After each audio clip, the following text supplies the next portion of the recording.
Good afternoon. Thank you all for being here. The RSC Article 1 Task Force is leading efforts to restore Congress's constitutional authority as the legislative branch responsible for passing laws in this country. One of Congress's authorities is the constitutional responsibility for overseeing the governance of the District of Columbia.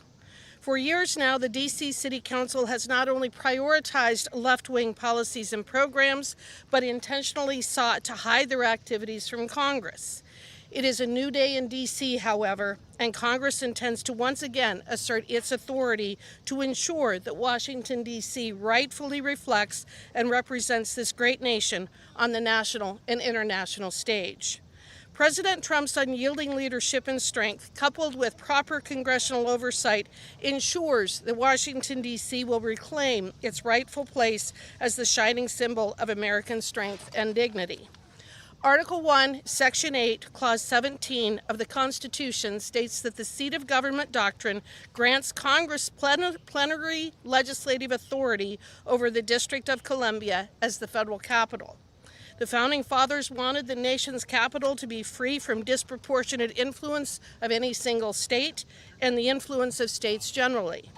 In 1973, Congress granted D.C. limited home rule authority through the District of Columbia Self-Government Reorganization Act, also called the Home Rule Act. In the Home Rule Act, Congress reserves the right at any time to exercise its constitutional authority as legislature for the district, which it includes the right to review and block local legislation before it takes effect. It has now become necessary for Congress to exercise such authority. Why? Because the D.C. City Council is seeking to exercise its authority not for the best interests of its citizens or the broader community, but for political purposes. Today, the political City Council is using special legislation not for emergencies, but in response to the Trump administration's effort to bring law and order to D.C. and to circumvent Congress's authority. For example, in March, the City Council enacted a temporary law codifying Chevron deference in D.C. in the city courts in an effort to avoid the effects of the United States Supreme Court's decision in Loper-Bright. I filed H.R. 3766 to repeal the special law and prohibit such future laws. Another example, 1 month after President Trump signed his EO making the District of Columbia safe and beautiful, the City Council implemented a temporary law to amend the open meeting requirements to allow it to meet in secret. The City Councilmen during the hearing indicated that they wanted to meet in secret in response to congressional and presidential oversight of their failed city policies.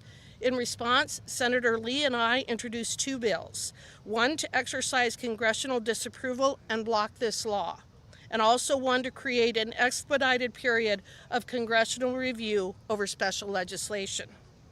Section 740, the Emergency Control of Police in the D.C. Home Rule Act, grants the President of the United States the ability to mobilize the Metropolitan Police Force when it's determined that special conditions of an emergency nature exist for federal purposes for a period not to exceed 30 days unless further extended by Congress. President Trump has lawfully exercised this law. On August 11th, President Trump issued a memorandum directing the Secretary of Defense to mobilize the D.C. National Guard. While governors control their state guards, the D.C. mayor does not control the D.C. Guard, which is under the control of the president. D.C. has seen major improvements in the incidence of crime in the last 3 weeks with the help of federal intervention. Homicide rates are down by 38%. Robbery is down by 62%. The total violent crime is down 45%, and carjackings are down 78%. Other governors and mayors should look at these improvements and welcome support from the government to keep their citizens safe. It is up to the governor of each state to decide if deployment of their National Guard is needed to help decrease violence and prioritize safety. It is important to note that ICE and other federal law enforcement has jurisdiction over illegal alien crimes everywhere in this country, and those governors and mayors do not have the legal right to declare their jurisdictions to be sanctuaries from federal law. I'm Harriet Hageman. I represent the great state of Wyoming. I am the chairman of the Article 1 Task Force, and I now turn it over to Chairman Pfluger of the RSC. Well, I want to start by thanking Congresswoman Harriet Hageman, who is the chairwoman of the Article 1 Task Force. And she's doing a great job. And we're surrounded as well by my colleagues who come from a variety of states, but come here to do the right thing. And unfortunately, we're having to turn our attention in Congress on doing what the District of Columbia, its mayor, and their leadership should have done long ago, and that's to keep this city safe. For too long, we have watched liberal activists like those right there parading as politicians to turn our nation's capital into a crime-infested embarrassment. D.C. became one of America's most dangerous cities because of failed soft-on-crime policies that devastated innocent families while coddling the very criminals terrorizing our states. And it made our capital unsafe for residents, for visitors, for members of Congress, and unfortunately even for our interns and our staff. President Trump has rightfully exercised his authority to restore law and order here over the last few weeks. And what a tremendous job our federal law enforcement officers have done for this city. This is what happens when you have leadership that actually cares about public safety. This is what happens when you have a president and a Congress who are focused on restoring law and order to this great country. Thank the good Lord that we have President Trump back in 1600 Pennsylvania Avenue. Now, Congress must take the next step and use our Article 1 powers. We cannot and will not allow D.C. to fall into a hellscape again. When the local government fails, it's our constitutional duty to act. Congress has a clear constitutional authority over D.C., and we will use it without hesitation to continue making D.C. safe and great again. Criminals should never feel more at home here in this city than the law-abiding residents and visitors and leaders from all over the country, and in fact all over the world, who come to visit this city. The days of letting the left's failed policies destroy great American cities is over. And again, I want to thank my colleagues for their hard work, especially that of Harriet Hageman on the Article 1 Task Force. I now turn it over to my good friend from South Carolina, Mr. William Timmons. Thank you. Good afternoon. I got back here on Sunday, and I got to tell you, the difference is truly incredible. I've been working for the last 6.5 years to try to keep this city what I know it can be, to work with the mayor, the city council, the chief of police, to help people that need help. Thousands of homeless people in our nation's capital. It has just ripped me apart. It is so sad to see people suffering. We need to help these people. And it's even more sad to see the people victimized by violent crime, whether they're killed, carjacked. I've seen members of Congress that have been mugged. We've had staff that have been killed. Enough is enough. Enough is enough. President Trump has saved our nation's capital. I've said for the last 6.5 years that a nation's capital in decline represents a nation in decline. We are not in decline. There's a new day in this country, and there's a new day for American leadership in the world, and our capital needs to show that. So thousands of homeless people that put up tents all over this city are now getting help that they need. They're getting food, they're getting showers, they're getting mental health counseling, they're getting drug counseling. And guess what? The criminals know for the first time in decades that if they commit a crime, there will be consequences. Walking around yesterday all over the city and seeing our soldiers from all over the country here keeping us safe. And guess what? They haven't had to do much in terms of law enforcement. They haven't had to protect anybody because deterrent threats matter. And having soldiers that are walking around, criminals know that they're going to be caught. They're going to be held accountable. And they know that this president is not going to let them out tomorrow. That's what we need. That's what we have needed for so long. And I couldn't be more excited for the Washington, D.C. that I see today. And Congress has a huge role to play in this. We must pass laws to further appropriate funds, to beautify the city, to make every American proud of this city. to make sure that every American can come here and not be worried about being mugged. For the last 6.5 years, I have told people that this is not a safe place and you should not walk around at night. That makes me so unhappy when I have to do that. Not anymore. Not anymore. I am so excited that President Trump has taken these steps, and Congress must now act. We're going to pass a number of additional laws to make sure that we never find ourselves in this situation again, and we're going to give not only the funding they have asked for, we're going to give them much more than the funding they asked for to make this city exactly what it should be. It should represent the greatest country in the history of human civilization, and people should be safe and very excited to come here. That's what we're going to do. I thank Harriet Hageman for her leadership and August Pfluger for his. It's a new day in this city. It's a new day in our country. It's a new day for leadership in the world. And we're going to do everything we can to help President Trump keep us on the right track. And with that, I turn it over to Representative Brad Knott. Thank you. Thank you, Representative Timmons. My name is Brad Knott. I'm from North Carolina, and before my time in Congress just a short while ago, I was a federal prosecutor. I investigated violent criminals, I investigated cartels, I investigated human traffickers, wherever they were all over this country. And it became very clear to me when I was working with law enforcement that if you don't fight crime, if you don't attack it, if you don't work hard for long sentences, crime will flourish. And that's exactly what we've seen here in Washington, D.C. for the last couple of years. And from my time as a federal prosecutor, I know some of the federal agents who have been called to serve in Washington as part of the president's initiative. And since their arrival, I have been astounded as I have stayed in touch with them at the amount of contraband, the number of dangerous people, whether it's drugs, whether it's gangs, whether it's illegal firearms, whether it's human trafficking, whether it's South American cartels, you name it, it is right here in Washington, D.C. The soft on crime policies of the Democrats has unfortunately allowed crime to spiral out of control, whether in D.C. or elsewhere around the country. Unfortunately, we are seeing the Democratic Party and the far left portions of this country protect the criminals rather than backing law enforcement. We've seen city after city spiral out of control and decay right in front of our eyes, including Washington, D.C. I applaud the president for saying the simple truth. It does not have to be this way. It does not have to be this way. And regardless of who you are, when you come to Washington, it's a safe city now. Businesses are thankful. Families are thankful. Citizens, tourists, we are all thankful. It's time to stop turning a blind eye for crime wherever it is.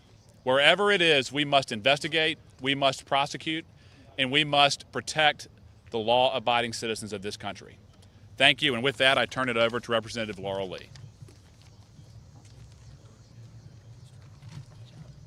Good afternoon. I'm Laurel Lee from Florida's 15th Congressional District, and I want to thank my colleagues on the Republican Study Committee for their leadership on this issue, particularly Representative Hageman and Representative Pfluger. So Washington, D.C., our capital city, is the seat of our democracy and a symbol of freedom around the world. But for too long, it has also been a city that is plagued by violent crime, failed policies, and leadership that refuses to take responsibility for public safety. That is why I am proud to support President Trump and my colleagues who are here today in our efforts to return order and law to Washington, D.C. Together, we will advance common sense proposals to restore order, to put victims first, to hold violent criminals accountable, and to stop the revolving door of repeat offenders who cycle back onto the streets.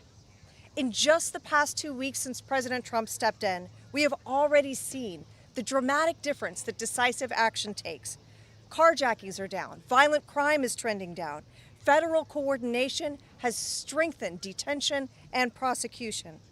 And for the first time in a long while, the people of D.C. are beginning to feel safer in their own neighborhoods. That progress proves a simple truth. When you enforce the law, when you keep dangerous criminals off the streets, when you prioritize the safety of families, and when you allow law enforcement officers and prosecutors to do their jobs, you get results. The American people deserve a capital city that reflects the very best of this country, not one that turns a blind eye to lawlessness. Republicans are committed to ensuring that DC is safe, secure, and accountable for years to come, and we will not stop until that promise is fulfilled. I now turn it over to my colleague, Representative Fedorchak. Thank you, Laurel. Thank you, Representative Hageman, Pfluger, for your leadership on this really important issue. I'm Julie Fedorchak. I am a representative from North Dakota, the lone member from North Dakota. As my colleagues have said, crime in our nation's capital is out of control. If DC were a state, it would have the highest homicide rate in the country, and already this year nearly 1,600 violent crimes have been reported. I agree with the people here. DC is a beautiful city. It's an amazing city, and it's the best capital in the world. But it isn't safe. We all know this. In fact, I felt this myself recently in a small way, but I want to share the story. I was walking down the street in July near my apartment in Navy Yard, not very far from home, and I felt something hard hit me in the back of my head. It was in broad daylight. I was very startled. I was on the phone at the time, and just as that happened, a pack of juveniles came rushing by on their bikes, and I turned to look around and see what had happened, and a large, hard plastic object had been thrown directly at my head. Now, that was a minor incident. I wasn't harmed. But the young people who did it with reckless abandon and with zero fear of consequences. They gathered in a circle not far from me after that and sat there and laughed. And it's just an example of how crime is out of control in this city and there aren't any consequences. America is the greatest country in the world. There's no reason why our capital should have a violent crime rate higher than some of the most dangerous places in the world. Just as President Trump restored order at our southern border by enforcing the laws on the books, he is stepping in now to help make DC safe again. Many of our colleagues on the other side of the aisle have falsely claimed that DC crime stats are at a 30-year low. But let's remember that crime is not just about statistics. It's about people. It's about the mother who sent her child here to intern in one of our offices this summer, never to see him again. It's about all the families who suffer from crime in this very city. It's about the Metropolitan Police Union, who agrees that they're stretched too thin and don't have the resources to take care of crime in this city and to provide a safe environment. It's about staffers, interns, families, and visitors who live with the daily reality of coming to the city that isn't safe. That's why I support President Trump's actions to restore law and order in Washington, D.C., and why I'll continue to stand with my colleagues in demanding real accountability and real solutions to make this city safe again. Thank you, and I'll turn it back over to Representative Harriet Hageman for closing remarks. Buddy, do you want to go? Oh, sorry, buddy. I didn't see That's you over okay. there. That's okay. Thank you very much. I'm Buddy Carter. I have the honor and privilege of representing the 1st Congressional District of Georgia. And we're here today to talk about something that Donald Trump promised during the campaign. He promised to make our nation safer and more prosperous. Now, he's already made it more prosperous through the One Big Beautiful Bill Act. Now he's making it safer. He's making it safer by making our streets safer. You know, our streets need to be safe, all of us, not just white people, not just black people. Everyone needs safe streets. Democrats, Republicans, we all want that. And President Trump has done that. I've got a piece of legislation. It's called Make Our Streets Safe Again. And what it does is to codify President Trump's executive order about ending chaos and disorder on our streets.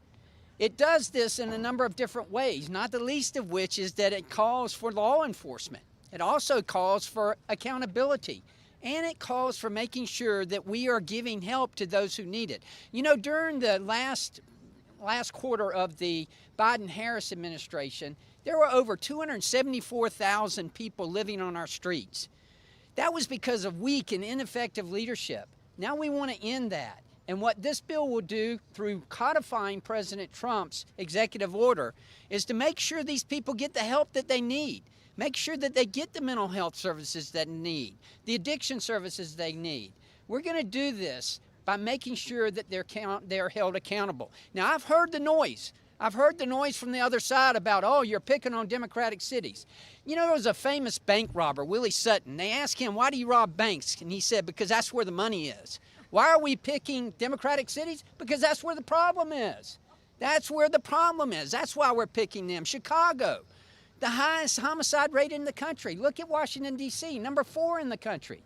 We've got to end this, and we've got to do it for our citizens, American citizens. You all have the right, you're taxpayers. All of us have the right to be able to enjoy our streets, to be able to walk down the street without fear. Look what has happened here in Washington, D.C. Earlier this summer, we had 2 interns who were shot and killed at the Israeli embassy. We had an intern here at the Capitol who was shot and killed. We had a member of the administration who was mugged and brutally beaten.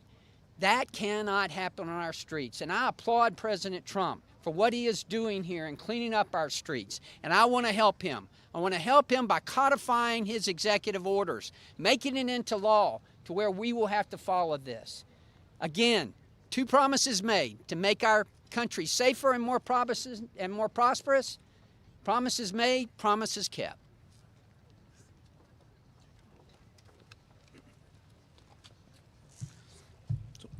My name's Ron Estes. I'm the congressman from Kansas 4th Congressional District. We've talking here today about we want to have a safe capital for our country. And right now, that's not what we have.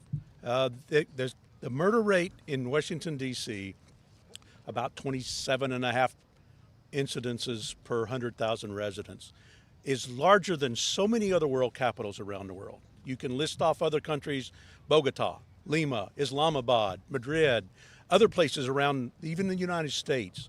The murder rate and the violent crime rate in Washington, D.C. is so bad. And that's why President Trump stepped up, because as members of Congress, we have the responsibility to address and protect and oversee what goes on in the District of Columbia. We didn't want a nation's capital to be in a state where that state would be a special state and get special designation because of that. So we wanted to make sure that it was federal responsibility to make sure that things were addressed there. On June 30th June 30th this year, an intern in my office, Eric Tarpinian Chackham, was murdered on the streets of Washington, D.C. It was a senseless crime, and to this day it's not been solved by the Washington, D.C. police. We want to make sure that we have a safe capital. That's why I applaud President Trump and the work that he's doing in terms of making sure that we do have a safe capital. Yesterday, I was able to walk around the Navy Yard with my daughter, and it was great to see the National Guards out there patrolling around. It was a safe environment for people to hang out. It was nice. There was a family there having a birthday party for one of their children. And we want to make sure that we have a capital that Americans are proud of. It should be a clean capital. It should be a safe capital. We want to be able to have American citizens come here and enjoy their capital. We want to have foreign dignitaries come here and be impressed and enjoy the fact that they've come to America and that we have a nation's capital that we're proud of and we want to support. So I applaud the effort that we're working to make sure that we have safer cities, that we have a safer capital, and that we reduce the crime rate that's been so rampant here in Washington, D.C. Thank you. Anyone else? Anyone else? Okay, wonderful. Thank you. I appreciate all the comments made by my colleagues. I think that you can see that we come at this maybe from a little bit different perspective. At the same time, we all recognize that the beauty and safety of our nation's capital is important to all of us. So with that, we'd open it up to questions. Please identify. We're going to take 3 questions, and we'll start with Town Hall. Hi, from Town Hall. Congresswoman, DC's leadership has allowed crime and chaos to spiral out of control the last several years. We've all seen that, requiring President Trump and Congress to step in. So how will Article 1's authority help hold these failed leaders accountable, restore law and order in our nation's capital? So we need to exercise our legislative authority and oversight over Washington, D.C. I've identified three bills that I have introduced, two with Senator Lee and one as a standalone, to address the lawlessness that you actually see in the City Council here as well. I think that all of us working together will be coming up with additional bills to address specifically the crime situation in our nation's capital. And I know that this is our first day back after our August recess. We will be discussing what happens after the expiration of the 30-day period that is allowed for in the Home Rule Act with the President. I know that I will be working with my colleagues here to determine what the next step is in that regard. But I think that so many people, from just the anecdotes that I have heard, being here as well as reading in a variety of publications, people feel like they can take their families out on the streets, that they can have picnics, that they can go and do the things that they have been deprived of for many years for fear of the crimes in Washington, D.C. And I think that's an incredible development that we need to build upon. Hannah Brand from News Nation. Wondering if you support President Trump sending troops into other American cities, Chicago, New York, if he doesn't have the approval of mayors and governors there to do so. Well, I think that that's the challenge, isn't it? And that's why I indicated in my comments that it's up to the governors and the mayors of those communities as to whether they're going to protect their citizens or they're going to protect the criminals. We are at a crossroads in our country right now, and I think that it is imperative that our political leaders step up and actually recognize that they work for us, they work for the citizens, not the other way around. They shouldn't be coddling the criminals, they should be protecting their citizens. And they have the ability and the wherewithal to do that. We have seen with the surge in the last 30 days in Washington, D.C., that law enforcement on the streets works. We know that. This is common sense. The mayors and the governors need to step up in places like Chicago, L.A., Atlanta, other places. They need to step up and they need to start protecting their citizens and not protecting the criminals. So you're saying the president should wait for them to ask? I think that it's up to them to make the decision of whether they're going to protect the criminals or they're going to protect their citizens. I think the burden is on them right now.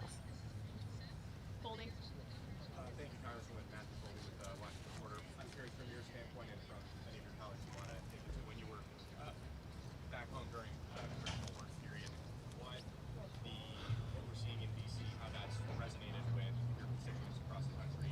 Is that something that makes them want to come here during summer vacation? How did this resonate with Americans? I think that you definitely see that it resonates with Americans, but I think one of the things that I see more than anything in the comments that I receive is that common sense is maybe back in vogue. I think that we all recognize that if you have a police presence and you actually prosecute criminals, you're going to have less crime. You're going to have less people willing to take the risk of either throwing a projectile at a member of Congress or carjack or engage in other nefarious behavior. So again, what we're talking about is nothing earth-shattering.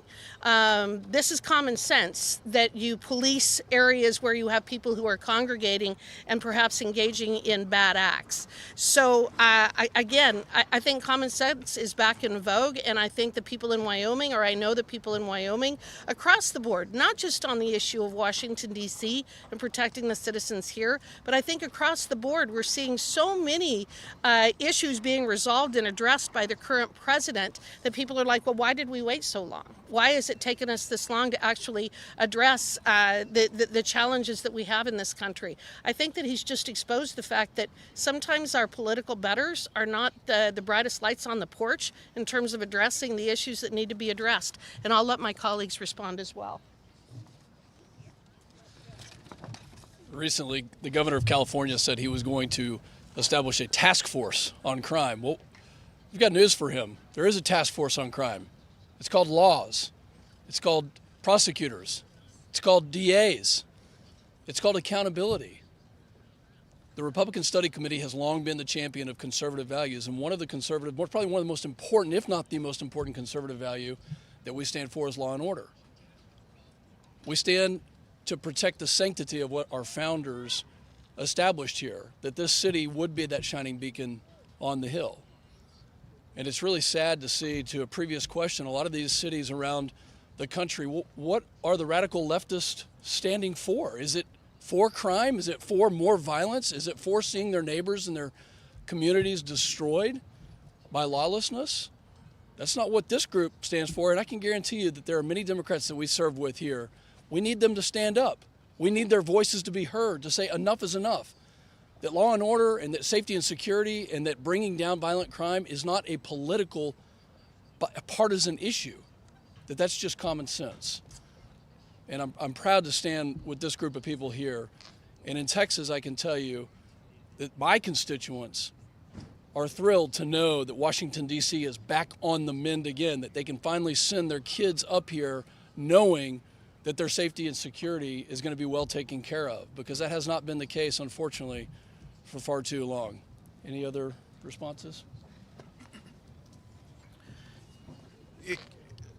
When I was back in Wichita during the district work period, I was speaking to a group, and one of the women in the group asked that they were going to be up in Washington, D.C. in a couple of weeks, and wanted to know what they were going to see different. Were they still going to see, crime on the streets? Were they going to see the homeless around? And, I reassured her that, the president has put National Guard troops out in order to patrol the streets to make sure that the streets are safe. And based on being back here a day, that's what I can attest again when I talk with her, that we have safer streets now because of having the National Guard helping support and make sure that our laws are enforced and our citizens are safe. Thank you. And just to answer real briefly the follow-up, it's not just the National Guard who are going to cities. When federal law enforcement identifies a crisis area, it is not uncommon at all for agents in the ATF, HSI, DEA, FBI to surge in a particular city. And that's what we've seen in addition to the National Guard here. It's the federal law enforcement that are initiating the arrests, they're doing the investigations, that are serving the warrants. And in terms of these cities around the country, there's several reasons why criminals or crime is not being addressed. You have defund the police movements, you have sanctuary policies, you've got prosecutors that don't think they should prosecute crimes. And the president, again, has stated it does not have to be this way. And he is rightfully sending federal law enforcement to address federal crimes in cities. I mean, look at Chicago last weekend. I think it was close to 60 people were shot, almost a dozen people killed. Law enforcement's not getting it done at the local level. It's an appropriate place for federal law enforcement to go work with them to address the crime that's harming those citizens.